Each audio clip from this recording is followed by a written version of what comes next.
সুপ্রিয় সপ্তম শ্রেণীর শিক্ষার্থীরা, ইউনিটি এডুকেশন বিডি চ্যানেলটিতে তোমাদের স্বাগতম।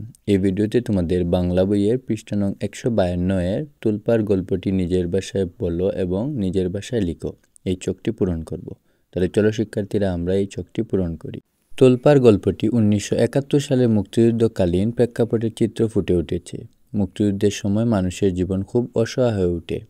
পাকিস্তানি সৈন্যরা নির্বিচারে মানুষকে গুলি করে মারতে থাকে। তাদের ধ্বংসাত্মক কর্মকাণ্ড সর্বত্রই ছড়িয়ে পড়ে। প্রাণ বাঁচাতে সর্বস্তরের মানুষ এক স্থান থেকে অন্য স্থানে পালাতে থাকে। তুলপার গল্পে এক সাহসী কিশোর সাবু অসহায় মানুষদের পাশে দাঁড়ায়। সাবুর মা জৈতুন বিবি মুড়ি ভেজে রাখে। ছেলের হাতে মুড়ি ও পানি দিয়ে ক্ষুধার্ত মানুষের পাশে দাঁড়াতে আদেশ করে। কিশোর সাবু তার মায়ের আদেশ যথাযথভাবে পালন করে।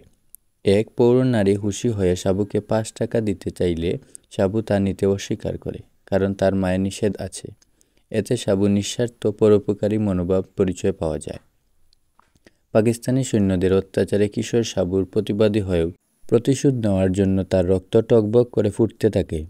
শত্রুদের মোকাবেলা করার জন্য তার বুকে তুলপাড় শুরু হয়। তাহলে শিক্ষার্থীরা, এই ছিল তোমাদের বাংলা বইয়ের পৃষ্ঠা নং 152-এর সমাধান। ভিডিওটি ভালো লাগলে অবশ্যই চ্যানেলটি সাবস্ক্রাইব করতে ভুলবে না।